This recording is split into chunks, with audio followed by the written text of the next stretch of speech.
শীত মানেই পিঠার মৌসুম। নানা রকম বাহারি সব পিঠা কিন্তু তৈরি হয় এই শীতকালেই। আসলে শীতের পিঠার মতো মজা অন্য সময় তেমন একটা পাওয়া যায় না। শীত তো এখন প্রায় শেষের দিকে, তাই বলে কি আমরা আর পিঠা খাবো না? অবশ্যই খাবো। তাই আজকে আপনাদের জন্য আমি এমন একটা পিঠার রেসিপি নিয়ে এসেছি, যেটা আপনারা বছরের যে কোনো সময়ে, যে কোনো দিনে, যে কোনো অজুহাতে খেতে পারবেন। আর সেটা হচ্ছে তেলের পিঠা। কেউ বা এই পিঠাটা চিনি দিয়ে খেতে পছন্দ করে, কেউ বা গুড় দিয়ে। তাই আজকে আমি একই সঙ্গে গুড় এবং চিনি দিয়ে কিভাবে এই পিঠা তৈরি করা যায় সেটা দেখাবো। শুধু তাই নয়, এই দুটো পিঠা আমি দুটো ভিন্ন পদ্ধতিতে আপনাদের সামনে উপস্থাপন করব। আশা করছি আপনাদের ভালো লাগবে এবং কাজেও আসবে। আজকের এই দ্বৈত পিঠার উৎসবে প্রথমেই আমি আপনাদেরকে তৈরি করে দেখাবো আমার পার্সোনাল পছন্দের গুড় দিয়ে তেলের পিঠা। চলুন তাহলে শুরু করা যাক। প্রথম পদ্ধতিতে পিঠা তৈরির জন্য চালের গুঁড়োর পরিবর্তে আমি ব্যবহার করছি সরাসরি চাল। যে কোনো ধরনের আতপ বা সেদ্ধ চাল দিয়ে আপনি এই পিঠাটা তৈরি করতে পারবেন। আর অবশ্যই চালটাকে লম্বা সময় ধরে ভিজিয়ে রাখতে হবে। আমি প্রায় 10-12 ঘন্টার মতো এটাকে ভিজিয়ে রেখেছিলাম। মিনিমাম 6 থেকে 8 ঘন্টা আপনাকে ভিজিয়ে রাখতেই হবে, তাহলে চালগুলো এরকম নরম হয়ে যাবে আর সহজেই ব্লেন্ড করা যাবে। 2 কাপ বাসমতি চালের জন্য আমি এখানে নিলাম 3/4 কাপ, মানে 1.25 কাপ পানি। খেয়াল করছেন যে পানিটা কিন্তু চালের উপরে উঠে আসেনি, অর্থাৎ পানি আর চালটা মোটামুটি সমান হবে, তাহলে আপনার পানির রেশিওটা ঠিক থাকবে। এইবারে এই সমস্ত কিছু একসঙ্গে ব্লেন্ডারে খুব ভালো করে ব্লেন্ড করে নিতে হবে। ব্লেন্ড হয়ে যাওয়ার পর একটা বাটিতে আমি এই মিশ্রণটা ঢেলে নিচ্ছি এবং একই সঙ্গে আপনাদেরকে দেখিয়ে দিচ্ছি এর ঘনত্বটা কেমন হয়েছে। এখন এই পর্যায়ে এই যে ঘনত্বটা আছে সেটা হচ্ছে চিতই পিঠার যে ব্যাটার আমরা তৈরি করি সেটার মতো, মানে একটু পাতলা। তেলের পিঠা বা ভাজা পিঠার জন্য কিন্তু এই ব্যাটারটা আর একটু ঘন হওয়া জরুরি, না হলে কিন্তু পিঠাটা ঠিক মতো ফুলবে না বা শেপটাও ভালো হবে না। তো এখন এর মধ্যে আমি আরও কিছু ইনগ্রিডিয়েন্টস দিয়ে দিব। প্রথমে আমি এর মধ্যে দিয়ে দিচ্ছি সামান্য একটু লবণ, 1/4 চা চামচের থেকেও কিন্তু কম আছে এখানে, এবং একই সাথে দিয়ে দিচ্ছি আধা কাপ ময়দা। এটা যেমন আমাদের ব্যাটারের ঘনত্ব ঠিক করবে, একই সঙ্গে পিঠা বানানোর পরে এটা নরম রাখবে। আর যেহেতু পিঠাটা আমি গুড় দিয়ে তৈরি করব, তাই এখানে আমি গুড় দিয়ে দিচ্ছি 1.25 কাপ, মানে 3/4 কাপ। আপনি চাইলে কিন্তু এই একই পদ্ধতিতে চিনি দিয়েও তৈরি করতে পারেন, আর গুড় বা চিনি আপনার টেস্ট অনুযায়ী বাড়িয়ে নিতে পারেন। যদি মিষ্টি বেশি খান সেক্ষেত্রে 1 কাপ গুড় বা চিনি দিতে পারেন, অথবা 1/2 কাপ দিলেও হবে। এটা নির্ভর করছে আপনার টেস্টের উপর। তবে একটা বিষয় খেয়াল রাখবেন যে গুড় আর চিনি থেকেও কিন্তু পানি বের হবে, সেটাও কিন্তু আমাদের ব্যাটারের কনসিস্টেন্সিটা ঠিক বা বেঠিক করতে অনেকটা ভূমিকা রাখে। তো এই জন্য মাপ মতো হলে ঠিক হয়। আমি আজকে যেভাবে করছি আপনারা চাইলে সেভাবে একবার করে দেখতে পারেন। একদম পারফেক্ট স্বাদের একটা পিঠা আপনারা পাবেন। তো সব কিছু এইভাবে একসঙ্গে খুব ভালো করে ফেটে নিতে হবে। খুব ভালো করে মানে খুব ভালো করে। যত ভালো করে আপনি ফেটবেন, একসঙ্গে মেশাবেন, আপনার পিঠা কিন্তু তত ভালো হবে।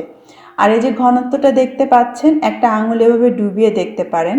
ব্যাটারটা কিন্তু একধারে পড়ছে না, ছিঁড়ে ছিঁড়ে পড়ছে, কারণ আমাদের এই ব্যাটারটা বেশ ভারী। আর শেষের ড্রপটা পড়তে তো বেশি সময় নেবে। তাহলেই বুঝবেন যে আপনার ব্যাটার তৈরি। তবে সাথে সাথে ভাজা শুরু না করে আপনি যদি 10-15 মিনিট এই ব্যাটারটাকে একটু সময় দেন, তাহলে আমরা শেষে যে ময়দাটা ব্যবহার করলাম সেটা ফোলার সময় পাবে এবং ব্যাটারের ঘনত্বটা আর একটু বাড়বে। সেই সঙ্গে আপনার পিঠাও খুব ভালো মতো ফুলবে।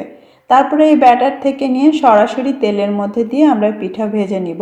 তবে অবশ্যই প্রতিবার পিঠা ভাজার আগে ব্যাটারটাকে খুব ভালোভাবে নেড়ে চেড়ে তারপরেই তেলের মধ্যে ঢালবেন। আর পিঠা ফোলার জন্য আরেকটা বিষয় ইম্পর্ট্যান্ট, সেটা হচ্ছে তেল আপনার ঠিকমতো গরম হলো কিনা এবং চুলার আঁচটা ঠিক আছে কিনা।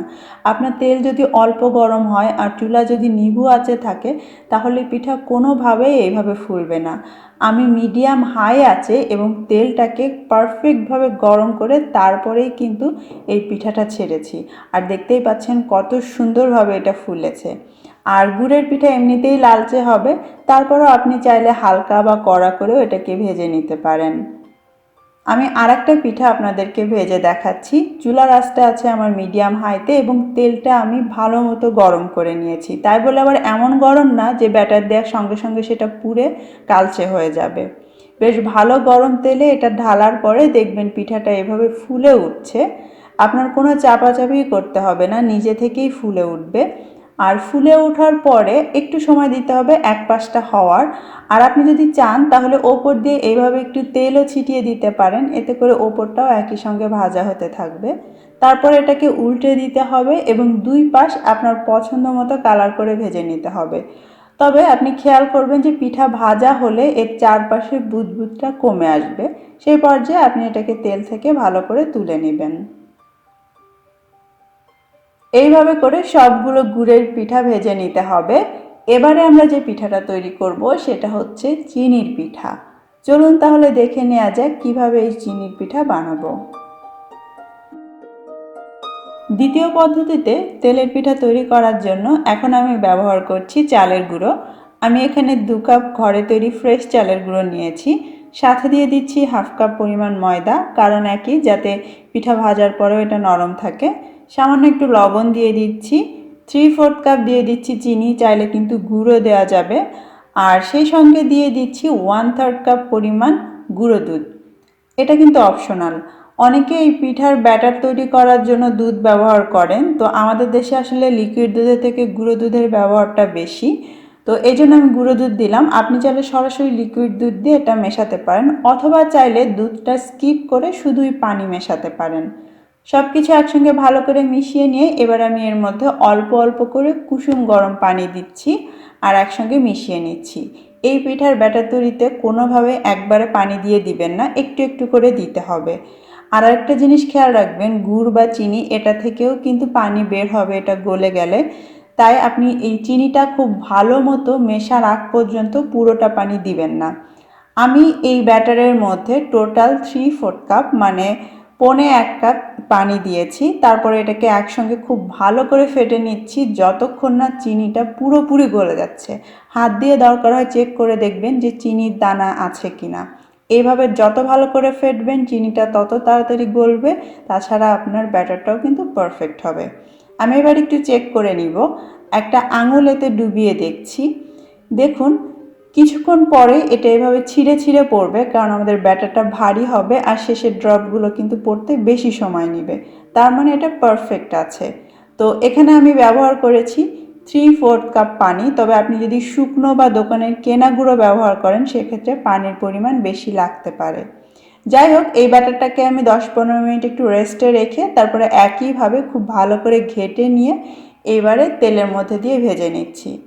আর ভাজার জন্য কিন্তু একই নিয়ম, যে চুলার আঁচ এবং তেলের তাপটা আপনাকে মিডিয়াম হাইতে রাখতে হবে। তেল যদি ঠিক মতো গরম না হয় এবং নিচ থেকে যদি চুলার আঁচটা ঠিক মতো না থাকে, তাহলে এই পিঠা ফোলার প্রেশারটা পাবে না। আপনার ব্যাটার যতই ভালো হোক পিঠা ফুলবে না। তো গুড়ের পিঠা হোক আর চিনির পিঠা হোক, ভাজার ক্ষেত্রে কিন্তু নিয়ম একই। আর চাইলে এইভাবে আপনি ওপর দিয়ে একটু তেল উঠিয়ে দিতে পারেন। আর যেহেতু আমাদের এটা চিনির পিঠা, তো এমনিতে এটা রঙটা সাদা হবে। তারপরও আপনি চাইলে এটাকে কিন্তু আর একটু লালচে করে ভেজে নিতে পারেন, যদি তেলটা আপনি আরও একটু গরম রাখেন, মানে মিডিয়াম হাইয়ের থেকেও আর একটু বেশি গরম রাখেন, বা চুলার আঁচটা একটু সামান্য বাড়িয়ে দেন। আর একটা পিঠা আমি আপনাদেরকে তৈরি করে দেখাচ্ছি। এবারে চুলার আঁচটা আমি সামান্য একটু বাড়িয়ে দিয়েছি আর তেলটাও আর একটু বেশি গরম করে নিয়েছি। তারপর আগের মতোই কিছুটা ব্যাটারের মধ্যে ঢাললাম আর অপেক্ষা করব এটা ফুলে ওঠা পর্যন্ত। তো এই পিঠাটাও যখন ফুলে উঠবে তখন এটাকেও এভাবে উল্টে দিতে হবে। অনেক সময় পিঠা বেশি ফুলে গেলে পুরোটা ডুবতে চায় না, তখন আপনি চাইলে একটু চেপে ধরতে পারেন। তো এইভাবে করে যখন পিঠার কালারটা এরকম লালচে হয়ে যাবে তখন আপনি তেল থেকে এটাকে তুলে নেবেন। ব্যাস তৈরি হয়ে গেল আমার চিনি এবং গুড় দিয়ে মজাদার তেলের পিঠা। দেখতেই পাচ্ছেন কত সুন্দর গোলটু মোলটু দেখতে হয়েছে। কথা তো অনেক বললাম, এখন কি বানালাম কেমন বানালাম সেটা চলুন একটু চেক করে নেওয়া যাক। প্রথমেই আমরা গুড়ের পিঠাটা দেখছি, এত সুন্দর গোল হয়েছে, আসলে আমার এটা ছিঁড়তেই খুব মায়া লাগছে। যাই হোক আপনাদেরকে দেখাই।